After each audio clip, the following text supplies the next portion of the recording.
Kesultanan Ngayogyakarta memiliki 4 masjid patok Nagoro yang tersebar di 4 penjuru mata angin. Salah satunya adalah Masjid Patok Nagoro Babadan, juga dikenal sebagai Masjid Ad-Darajat Babadan. Masjid ini berlokasi di Kampung Babadan Kauman, Plumbon, Banguntapan, Bantul, Daerah Istimewa Yogyakarta. Dahulu, wilayah ini disebut Babadan Lama sebelum akhirnya dikenal sebagai Kampung Babadan Kauman. Masjid Patok Negara Babadan didirikan pada tahun 1774 oleh Sri Sultan Hamengkubuwono I. Namun, masjid ini memiliki sejarah yang cukup kelam, terutama pada masa pendudukan Jepang di tahun 1940-an. Saat itu, masyarakat Babadan dipindahkan ke desa Babadan, Jalan Kaliurang, Kentungan, Sleman, karena wilayah Babadan digunakan untuk pelebaran pangkalan pesawat dan gudang senjata. Akibatnya, masjid tersebut menjadi terbengkalai. Setelah warga dipindahkan, hanya tersisa fondasi dan tembok masjid karena konstruksi kayunya ikut dibawa ke lokasi baru dan dibangun kembali di Babadan Kentungan. Setelah Jepang kalah dalam Perang Dunia Kedua, rencana pelebaran pangkalan udara pun batal. Pada masa sekitar tahun 1965, sisa tapak masjid di Babadan Lama sempat dimanfaatkan masyarakat sebagai panggung pertunjukan ketoprak. Baru pada tahun 1970-an, seorang warga bernama Kiai Motohar berinisiatif membangun kembali masjid di lokasi aslinya. Dengan izin dan dukungan dari Sultan Hamengkubuwono IX, masjid tersebut dibangun ulang dan diberi nama Ad-Darajat, yang terinspirasi dari nama asli Sultan Hamengkubuwono IX. Walau bentuk masjid mengalami perubahan, bentuk khas sebagai masjid keraton masih tetap dipertahankan. Masjid Patok Negoro Ad-Darajat Kauman Babadan memiliki arsitektur yang mencerminkan perpaduan budaya Islam dan tradisi Jawa. Gaya arsitektur masjid ini menunjukkan pengaruh tradisional yang kaya dengan filosofi lokal, serta fungsi keagamaan yang khas. Masjid ini memiliki struktur utama berupa ruang ibadah berbentuk persegi dengan atap limasan bertingkat 3 atau tajuk tumpak 3. Atap ini melambangkan konsep spiritual dalam Islam, yakni syariat, tarikat, dan hakikat. Bagian mihrab atau tempat imam memimpin sholat terletak di dinding barat sebagai arah kiblat. Mimbar masjid yang digunakan untuk khotbah sering dihiasi dengan ukiran kayu bernilai seni tinggi. 4 soko guru atau tiang utama menopang atap masjid dan menjadi elemen khas masjid tradisional Jawa. Tiang-tiang ini biasanya terbuat dari kayu jati yang kokoh dan melambangkan prinsip-prinsip Islam yang kuat dan tak tergoyahkan. Masjid ini memiliki serambi atau pendopo yang digunakan untuk kegiatan keagamaan di luar waktu sholat, seperti pengajian, musyawarah, dan pendidikan agama. Serambi sering dihiasi dengan ornamen ukiran khas Jawa. Masjid ini dibangun menggunakan bahan-bahan lokal seperti kayu jati untuk tiang dan atap, serta batu bata untuk dinding. Penggunaan material ini mencerminkan kearifan lokal dan keselarasan dengan lingkungan sekitar. Masjid ini dihiasi dengan ornamen kaligrafi Arab yang sederhana. Sesuai dengan prinsip kesederhanaan Islam, ukiran tradisional Jawa juga sering ditemukan pada pintu, jendela, dan mimbar. Ornamen ini menjadi simbol integrasi antara budaya lokal dan ajaran Islam.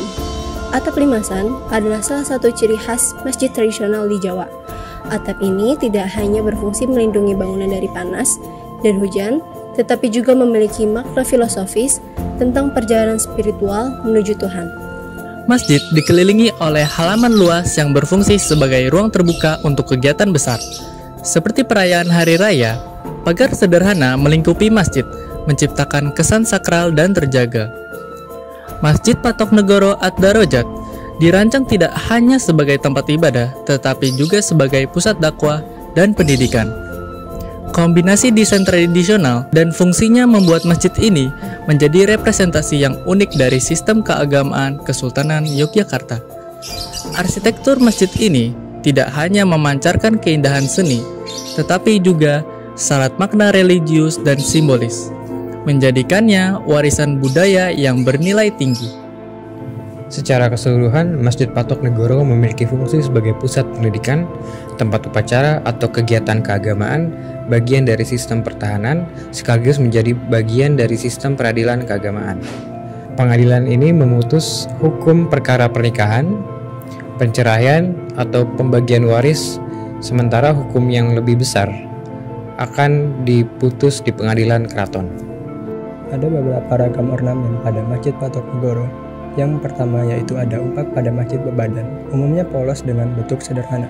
Dibandingkan dengan Masjid Patok Negoro lainnya, umpak di Babadan tidak terlalu banyak dihias dengan pola geometris atau floral.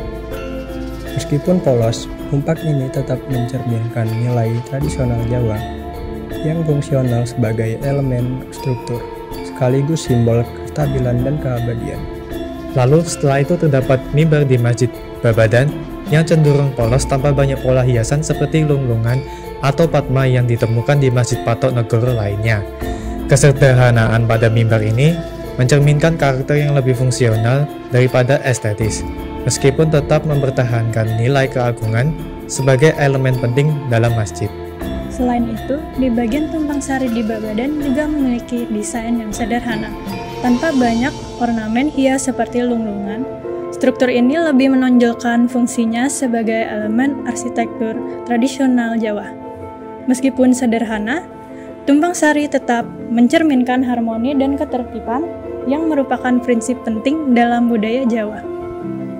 Lalu yang paling terakhir atau di atap Masjid Babadan yaitu memiliki mustaka dengan pola mahkota yang sering ditemukan pada masjid Jawa.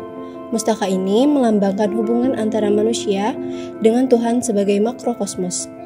Terdapat juga kaligrafi pada Masjid Patok Negoro Babadan cukup minimalis. Tidak banyak ditemukan elemen kaligrafi yang menonjol pada dinding atau elemen dekoratif lainnya. Jika ada kaligrafi, biasanya berupa tulisan Arab sederhana yang mengandung ayat-ayat Al-Quran atau lafaz seperti Allah dan Muhammad yang ditempatkan di area mimbar atau mihrab.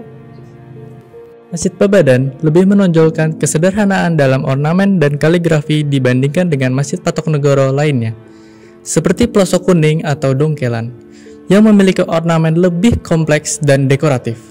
Hal ini bisa mencerminkan fokus pada fungsi spiritual masjid daripada aspek estetika. Ornamen dan kaligrafi di Masjid Patok Negoro Babadan memperlihatkan harmoni antara kesederhanaan dan fungsionalitas.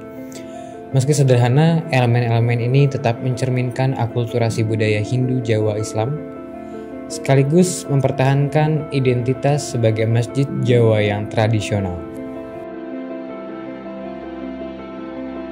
Itu saja dari kelompok kami, semoga video ini bermanfaat. Di balik setiap cerita ada makna. Semoga dokumentasi ini menginspirasi kita untuk menjaga warisan dan terus melangkah ke depan. Sampai jumpa.